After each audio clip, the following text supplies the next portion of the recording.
Vimos antes como se formam as regras do CSS com seletores e com um conjunto de associações entre nomes de propriedades e os seus valores. E vamos ver agora, depois de termos analisado estas propriedades em detalhe, regressar aos seletores para ver que, além daqueles seletores mais simples que vimos no início, podemos também construir padrões de seletores mais complexos. Estes padrões de seletores foram evoluindo à medida que novas versões do CSS foram sendo desenvolvidas, nomeadamente a nível 1, 2 e 3. E, portanto, eu irei referindo esses níveis à medida que for apresentando alguns destes padrões. E existem vários géneros de padrão. Nós vamos ver aqui exemplos de padrões que são formados a partir do contexto, outros a partir do conteúdo, alguns relativos a atributos, outros relativos a estados. Existem diferentes padrões que podem ser construídos. Podemos pensar neles assim um bocadinho parecidos às expressões regulares, não é? Que nos permitem selecionar um texto a partir dos caracteres, mas envolvendo alguns operadores que nos permitem combiná-los de uma maneira particular. Vamos começar por um relativamente simples, esta ideia de contexto ou algo semelhante. No caso que eu estou aqui a ilustrar para contexto, eu estou a mostrar um seletor seguido de um outro seletor, para dizer que esta será uma situação em que o segundo seletor ocorre como descendente direto do primeiro seletor. Reparem que isto é uma situação diferente da vírgula. Lembram-se que vimos muitos exemplos com a vírgula em que eu tinha o nome de um elemento, vírgula, outro elemento, o que significava que os dois elementos eram selecionados.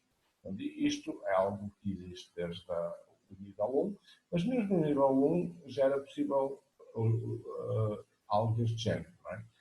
Em que eu estou a exprimir um elemento que é selecionado no contexto do outro elemento. Por exemplo, aqui eu estou a dizer que dentro de uma anotação B2, se ocorrer uma anotação bold, a cor será laranja. Portanto, aqui tem um H2, que corresponde a esta situação, e este Y, que está a bold, a negrito, aparece também a laranja.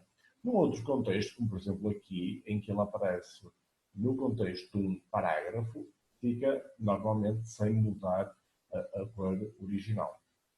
Outros deste género, como o contexto, são, por exemplo, o asterisco que seleciona todos os elementos, não é? Portanto, eu posso, de uma assentada, mudar uma propriedade para todos os elementos de um documento, mas este só apareceu no nível 2, ou então o NOT, que inverte a seleção. Portanto, são todos menos aqueles que eu defini.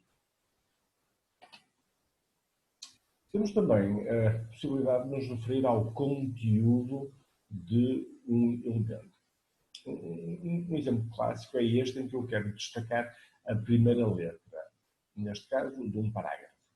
É habitual, se imaginarem um texto antigo ou então em certas publicações, que, pelo menos no primeiro parágrafo, a primeira letra desse parágrafo apareça destacada, por exemplo, com um tamanho maior, aqui larger, ou com destacada a negrito. Reparem que aqui acontecem as duas coisas neste meu exemplo, não é? Portanto, a primeira letra do parágrafo, não é? Tem estas propriedades especiais. Reparem também da maneira como isso é feito, não é? Eu tenho o elemento e depois o seletor e depois dois pontos e primeira letra, para significar que isto é algo do conteúdo deste elemento. Além da primeira letra, eu também posso ter a primeira linha e tenho também elementos especiais para indicar antes e depois. Não é? Portanto, eu posso ter aqui algo como uma etiqueta de um elemento, por exemplo. O before e o after são muitas vezes usados em situações em que eu quero construir um formulário, porque é dessa razão. Notem também que o primeira letra e primeira linha existiam já no nível 1, o before e o after foram só introduzidos no nível 2.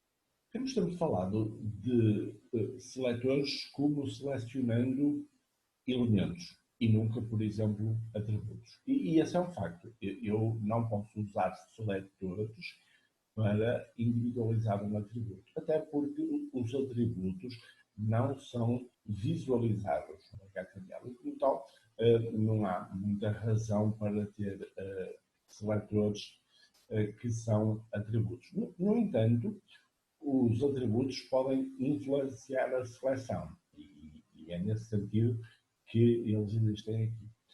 A sintaxe, então, é a seguinte. Após o seletor, eu posso indicar qual é o nome do atributo que eu quero que exista entre parênteses retos. Só vou selecionar os elementos que tenham este atributo. E posso até especificar um valor ou um valor diferente do valor dado, ou um atributo que tenha um prefixo com um dado valor. Portanto, isto são tudo formas de selecionar um elemento que tenha um atributo com determinadas características. E isto também é uma forma especial, que é esta aqui, em que eu posso, usando esta limitação pseudo-funcional aqui, identificar uma língua, não é? Portanto, isto significa que aquele elemento terá um atributo lang, que se chama exatamente lang, cujo valor é a língua dada. Isto é muito útil porque há muitas situações em que há elementos que se referem a uma determinada linguagem natural. Todos estes já existem desde o CSS2. Há também algumas destes atributos que nos podem, ou destes padrões, que nos permitem identificar o estado, como por exemplo o estado das hiperligações. É um bocadinho semelhante ao anterior, é também usado aqui o dois pontos, quando vimos a primeira linha, não é? Ou a primeira letra. Neste caso, são relativos à âncora e é reconhecido o link, o visited e o active. Portanto, o link seleciona links não visitados, o visited links já visitados e o active links ativos, ou seja, aqueles links em que o utilizador tem o rato por cima do link e poderá pressioná-los a qualquer momento. Estas expressões para estados estão disponíveis já desde o nível 1 e aqui o ponto importante a destacar é o facto de que este estado poderá variar à medida que eu vou interagindo com o documento. Não são sempre iguais, dependem da situação do documento face à navegação do utilizador.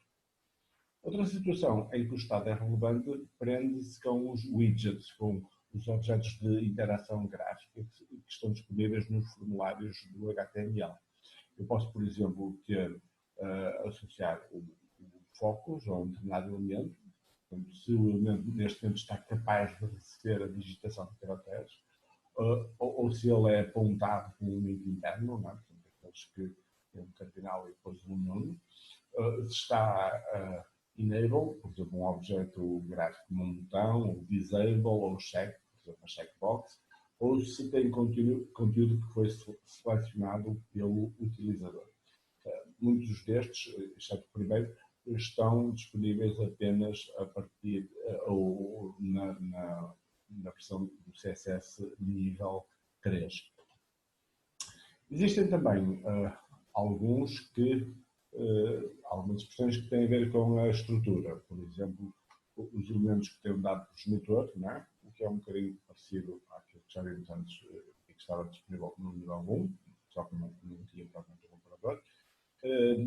Temos aqui também algo semelhante, mas em que não é o progenitor, é o elemento anterior, portanto, o irmão anterior, e aqui o operador é o mais. e eu posso também selecionar a primeira linha do elemento. Não é?